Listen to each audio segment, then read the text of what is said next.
नमस्कार दोस्तों, मेरा नाम बालकृष्ण है और आज आप सभी के बीच में एक मैं छोटी सी बात करना चाहता हूँ।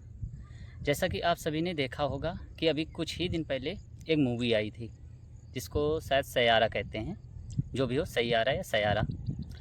उसको आजकल की जो जनरेशन है, नई जनरेशन, मेरे एज के लड़के हों चाहे लड़कियाँ हों या मेरे से छोटे हों या कुछ बड़े, कहने का मतलब अर्ली जनरेशन के जो भी नौनिहाल बच्चे हैं जिनको हम निब्बा या निब्बी बोल सकते हैं, वो ये मूवी देखकर कहीं थिएटर में बेहोश होए पड़े हैं, कहीं कहीं रो रहे हैं, कोई कोई तो ड्रिप लगवाए पड़ा है, कोई कोई तो बिल्कुल अचेत या कोमा की अवस्था में चला गया है।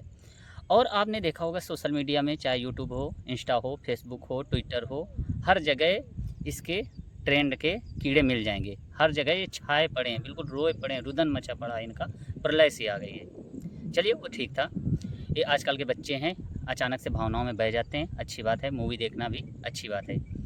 लेकिन अभी कल की बात है, 25 जुलाई 2025 की बात है।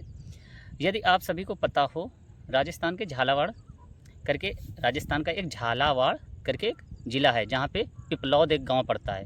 वहाँ की एक घटना है, बताया जा रहा है सरकारी विद्यालय में छत गिर गई और छत गिरने से वहाँ पे करीब 35 बच्चे मौजूद थे, जिसमें से 2 से 3 बच्चे जो थे ईश्वर की दिवंगत आत्मा के साथ उनकी दिव्य ज्योत पे लीन हो गए, कहने का मतलब गुजर गए मौके पे ही। और 29 से 30 बच्चे बहुत बुरी तरह से जख्मी हैं, जिनका अस्पताल में दवा इलाज चल रहा है। ये तो रही मेन बात, वर्तमान की तत्कालीन समस्या। और इसके पहले कुछ ही दिन पहले आप सब ने देखा कि एक हमारा एयरप्लेन जो था वो भी क्रैश कर गया, जिसमें बड़ी एक घटना हुई।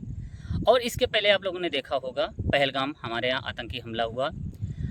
तो मेरे कहने का मतलब, मेरे देश में अनेक तरह की बड़े से बड़े कांड हो रहे हैं, बड़ी बड़ी घटनाएं हो रही हैं जो हृदय विदारक हैं, जिस पे बच्चे, बूढ़े, बुजुर्ग, स्त्रियां, सबका हृदय दुखी है, दिल दुखी है और लोग निराश भी हैं।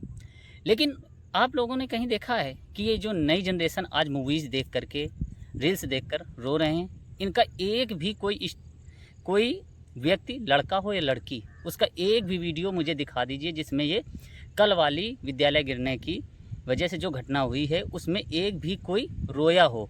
नई जनरेशन का कोई भी निब्बा निब्बी जो इसमें रोए हैं, उसमें अगर किसी के आंसू बहते हुए वीडियो किसी ने बनाया हो या इसने सिस्टम के ऊपर उंगली उठाई हो कि ये शिक्षा विभाग कैसा है, शिक्षा का सिस्टम कैसा है, किसी अधिकारी के ऊपर या पूरे सत्ता के ऊपर किसी ने उंगली नहीं उठाई होगी, ना उन बच्चों के लिए आवाज़ उठाई होगी, क्योंकि इनको तो केवल मूवीज़ देखनी है, इन्हीं पे मर मिटना है। तो मेरा कहने का मतलब यही था, क्या यही हमारे देश के आदर्श बनेंगे आगे चल के? ठीक है, अभी 90s वाले लोग जी रहे हैं जो हमारे आदर्श हैं, बुजुर्ग लोग हैं। अब हम लोगों के हाथ में बागडोर आना है। क्या ऐसे लोगों के हाथ में बागडोर रहकर हमारा देश सुरक्षित रहेगा? क्या यही हमारे आदर्श बन सकते हैं? मैं कभी कभी सोचा करता हूँ, मुझे इन सब चीज़ों पे नहीं बोलना चाहिए, मुझे अपना काम करना चाहिए, अपने व्यक्तिगत जीवन से मतलब रखना चाहिए। लेकिन नहीं, इन सब की हरकतें देख के, अपनी जनरेशन के बच्चों की हरकतें देखकर मुझे लगता है नहीं नहीं, मैं इन सब के सहारे तो देश नहीं छोड़ सकता, कुछ तो करना ही पड़ेगा। अब बताओ, उस पर कोई नहीं बोल रहे हैं, लेकिन इनको रुदन मचाना है काहे पे? सैयारा पे।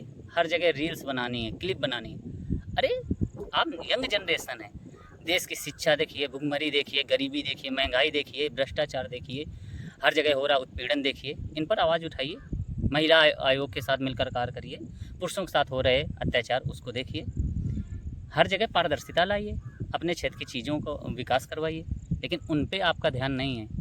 आप सब क्या कर रहे हैं? आपको नए नए ट्रेंडिंग चीज़ें देखनी है, पश्चिमी सभ्यता से प्रभावित हैं। बस मैं यही बोलना चाह रहा था कि ये जो धारा नई जनरेशन की किसी गलत रास्ते पे मुड़ गई है, इसको अगर समय रहते सही नहीं किया गया या हम लोगों ने अपनी स्वयं की सोचें नहीं बदली, तो बहुत बुरी तरह हमारा देश पिछड़ेगा और बहुत बुरी तरह हम बर्बाद होंगे। बस और कुछ ज़्यादा नहीं कहना था।